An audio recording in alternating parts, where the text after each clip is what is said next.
Hey everyone, this is Alex Smith and welcome to knowledge the ambition. इस session में हम बात करेंगे about the Election commission of India.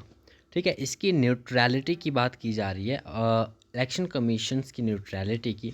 Because अभी हाल ही में जो है वो दिल्ली इलेक्शंस चल रहे हैं। ठीक है, उसके चलते इलेक्शन कमीशन ऑफ इंडिया जो है फेस कर रहा है काफ़ी सारे allegations of the bias and erosion of neutrality, particularly in handling the recent elections in Delhi 2025।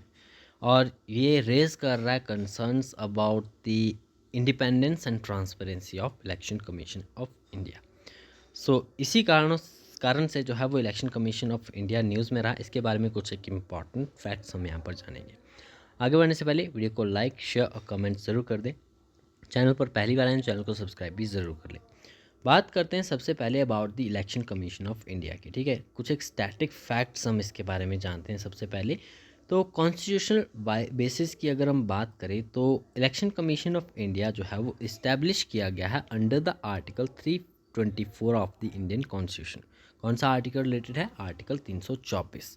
ठीक है, इसके तहत जो है वो इस्टेब्लिश किया गया है। कंपोजिशन की बात करें तो ये एक 3 मेंबर बॉडी है। ठीक है, election commission of India it is a 3 member body. 3 members होते हैं इसमें।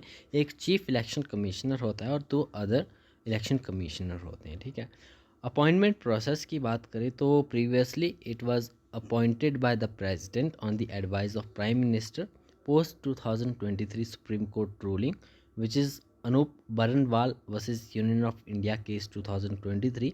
Appointments are made by the selection committee, जिसमें पीएम होंगे, लीडर ऑफ अपोजिशन होंगे, यूनियन कैबिनेट मिनिस्टर्स होंगे।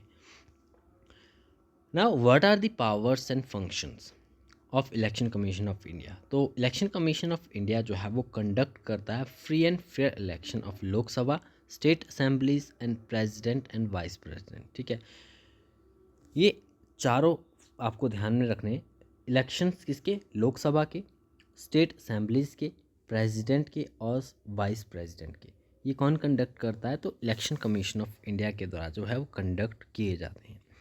It supervises the electoral rolls, voter registration and model of conduct and resolves the disputes related to the elections. तो ये सभी powers and functions हैं of the Election commission of India. Now what are the key functions and duties of election commission of India? तो इनकी duties क्या है? पहली बात तो इलेक्टोरल कॉन्स्टिट्यूंसी मैनेजमेंट, ये इनकी मेन ड्यूटी है। ठीक है, ये डिफाइन करते हैं इलेक्टोरल बाउंड्रीज को under the delimitation commission act to ensure the fair representation. दूसरा काम है इनका electoral roll preparation and revision. Electoral roll को प्रिपेयर करना है। ठीक है, और रिवाइज करना। Updates the voter list to prevent bogus voting and ensure inclusivity.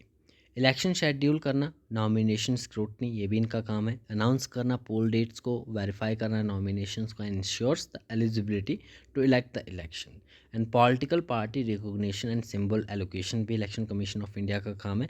Register parties को रजिस्टर करना, उन्हें जो है वो असाइन करना इलेक्शन सिंबल्स, और रिजॉल्व करना क्या, इन जो पार्टी से रिलेटेड डिस्प्यूट्स हैं। ठीक है, इलेक्शन से रिलेटेड डिस्प्यूट है, इन्हें रिजॉल्व करना, ये भी इलेक्शन कमीशन ऑफ इंडिया की ड्यूटी है। ठीक है, इसके अलावा model code of conduct which is MCC implementation, ये भी एक मेजर वर्क है। It ensures the ethical campaigning and prevents the government misuse. तो these are the key functions and duties of election commission of India. So that's all. ये static facts थे और कुछ एक इम्पॉर्टेंट फंक्शंस एंड ड्यूटीज़ को हमने देखा of the Election commission of India.